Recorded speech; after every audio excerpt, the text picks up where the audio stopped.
Como o tempo passa rápido e a gente nem nota, hein? Isso de uns 30 anos para cá, viu? O tempo hoje só não passa rápido por causa desta pandemia que nós estamos vivendo há quase 2 anos e que nos obriga a ficar quietos em casa, sem muito contato com as pessoas, sem sair demais, sem poder passear, viajar, ir a festas, cinemas e teatros.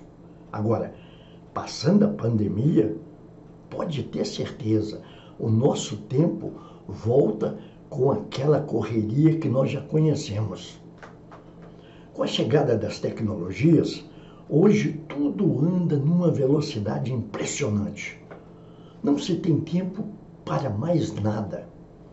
São tantas coisas para a gente ler, para a gente ver, estudar, se divertir. São celulares, computadores, TV a cabo, redes sociais. Haja tempo disponível para curtir. Mas é bom lembrar, antigamente as coisas não eram tão agitadas assim não, viu? Nem corridas como atualmente. Já houve um tempo que as coisas eram mais devagar. Pode ser até impressão minha, mas antigamente os anos passavam mais devagar. A gente via o tempo passar, via os dias passarem, os anos passarem também. Até os anos 60, viu? Quase não havia tecnologia no Brasil. O país era mais de 50% rural. A maioria das pessoas viviam na roça e quem morava nas cidades como Belo Horizonte tinha tempo para contar as estrelas no céu à noite, tinha tempo para contar as horas do dia e também os meses do ano. Agora, por causa dessa correria, a gente nem presta mais atenção em qual lua é hoje. Enquanto garoto, e mesmo depois como adolescente, a gente voltava da escola, ia para a rua brincar e jogar futebol e só voltava no início da noite. E como poucos tinham televisão naquele tempo, a gente sentava no meio-fio da rua, juntava os outros meninos e ficava contando casos até lá pelas 10 horas da noite, isso em frente à casa da gente. Meu pai gostava muito de contar histórias, viu? Contava suas histórias e inventava outras. Os casos de assombração, então, de lobisomem e mula sem cabeça, eram as minhas preferidas. Nós morávamos num barracão de 3 cômodos, no bairro da Pompeia, em Belo Horizonte. E à noite, depois de ouvir aqueles casos tenebrosos de assombrações, eu tinha de dormir na cama no canto do meu pai. Isso era quase toda noite. E pelo menos uma vez por mês, tinha um primo do meu pai, de nome João, que era morador de Nova Lima, uma cidade vizinha de Belo Horizonte. Ele vinha nos visitar, quase sempre nas sextas-feiras. Dormia em nosso apertado barracão e só no domingo ele ia embora. Agora, este João de Nova Lima, ele era um especialista em contar casos, igual o papai. E contava e adorava contar casos de assombrações e lobisomens também. Inventar mentiras. Agora, ele era muito inteligente. Foi dele que eu ganhei um projetor de cinema, eu tinha uns 12 anos, todo artesanal, feito de madeira, com uma lâmpada dentro, que ficava acesa atrás de uma garrafa com água, que servia de lente para aumentar a imagem, a gente exibir aqueles retalhos de filme na parede lá de casa. Era algo incrível para a época, uma época que não existiam recursos tecnológicos e nem ferramentas apropriadas. Eu buscava os retalhos de filmes, aqueles filmes de celulose, as fitas, que eram descartados de uma distribuidora de filmes lá na Rua Mármore, no bairro Santa Teresa.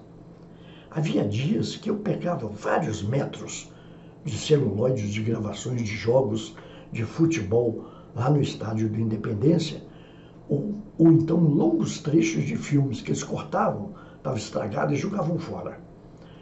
Chegando em casa, eu juntava aqueles pedaços de filmes emendava tudo, colava tudo com goma lápis, chamava os meninos vizinhos e exibia as cenas dos jogos, desenhos de filmes de longa-metragem, tudo em pedaços. A meninada vibrava. Na minha infância, dos 5 aos 14 anos, eu fui praticamente criado na rua. Meu pai e minhas irmãs saíam para trabalhar durante o dia, à noite elas iam para a escola, e o irmão mais velho já trabalhava fora, em outro estado. Era uma vida dura, viu? Mas, quando eu estudava, no período de escola, eu vinha da escola, passava em casa, comia o que tinha pronto lá no fogão. Naquele tempo não havia geladeira, nem liquidificador.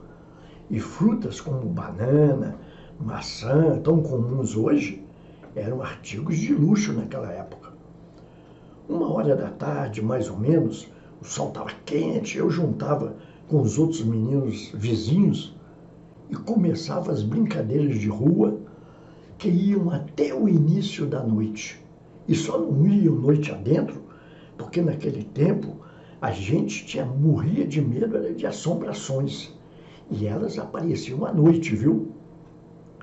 E a gente brincava de tudo. Era uma variedade enorme de brincadeiras. A gente jogava bola na rua, descalço. Brincava de pegador, esconde-esconde, jogava bente altas, brincava de mocinho e bandido, brincava de Tarzan no meio do mato. E para não dizer que nós éramos santinhos, constantemente a gente quebrava janelas de vidro dos vizinhos, ora chutando bola na direção errada, ora dando pedradas com bodoques, também conhecidos como estilingues.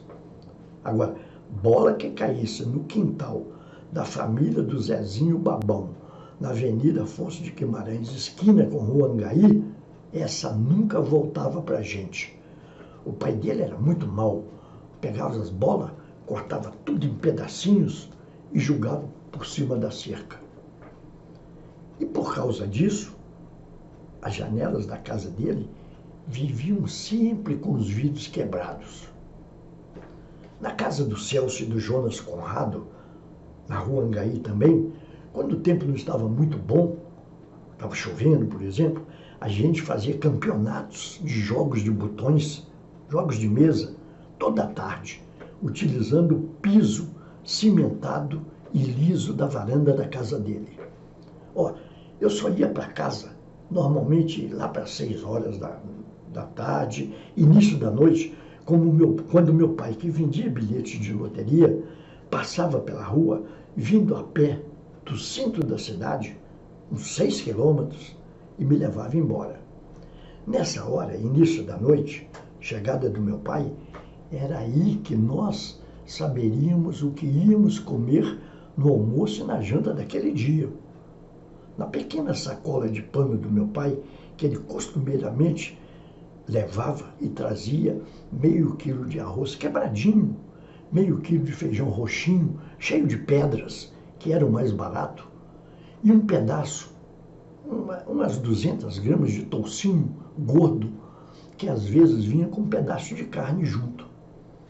Foi uma dura rotina que durou uns 5 anos, desde a morte prematura de minha mãe aos 39 anos, até que minhas irmãs, ainda garotas, começaram a trabalhar.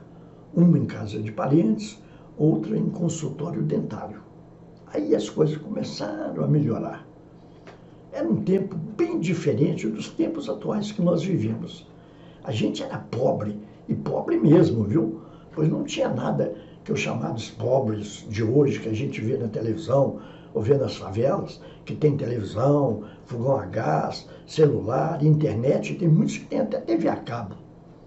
Pobre nos anos 50 e 60 morava em barracões, mas não eram favelas.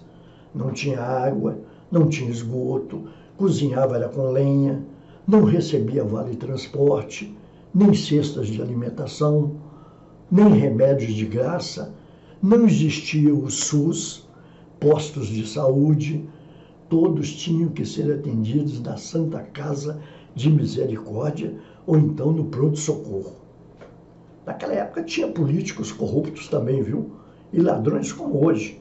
Mas o simples, o povo simples, era honesto e respeitoso. Tinha medo da polícia e muito medo de gente morta. Os vivos, naquela época, só roubavam galinhas, não matavam por qualquer coisa. Bandido mesmo que botava medo era o cintura fina, que brigava com navalha lá na zona boêmia. Tudo isso parece conto de fadas, né? Parece histórias que aconteceram naqueles castelos 200, 300 anos atrás. Mas não, isso são fatos, são histórias, são casos verdadeiros, acontecidos outro dia mesmo, 50, 60 anos atrás, presenciados e até mesmo vivenciados por este que vos fala. No mais, muito obrigado e até o próximo vídeo.